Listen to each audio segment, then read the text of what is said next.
Le carême et les péchés non confessés. Quand on entend parler de péchés non confessés, notre imagination nous amène à ces fautes honteuses, que par honte ou par peur, personne n'ose avouer au confessionnal. Ils sont comme des matériaux radioactifs, conservés dans le coffre-fort de la conscience, avec l'espoir qu'ils ne verront jamais la lumière du jour. Pourtant, ce ne sont pas eux les plus dangereux. Les vrais péchés non confessés sont ceux que nous ne reconnaissons même pas comme des péchés, ceux que nous négligeons sans remords, les péchés d'omission.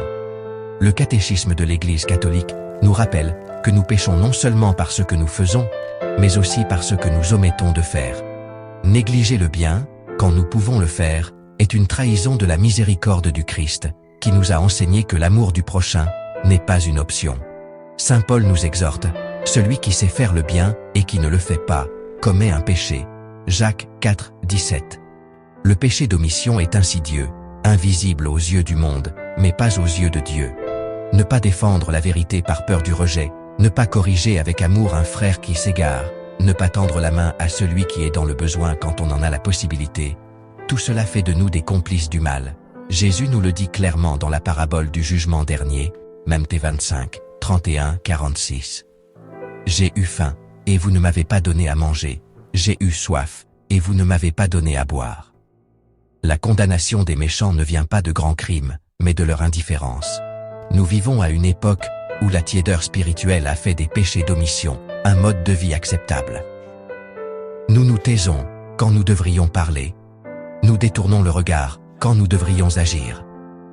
Le monde moderne nous a insensibilisés à l'idée que le mal n'est qu'une question d'actes pervers, mais il oublie que le bien non accompli pèse autant que le mal commis.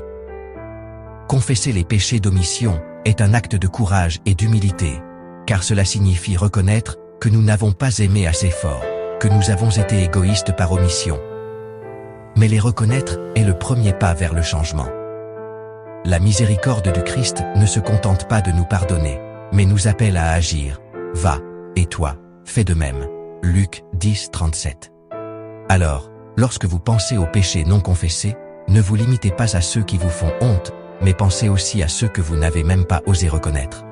Car peut-être finalement, ce sont eux qui pèseront le plus lourd sur la balance de l'éternité. C'était la cloche de la Vendée. Laissez un pouce bleu et partagez. Salut, bien-aimés guerriers dans le Seigneur et que Dieu vous bénisse.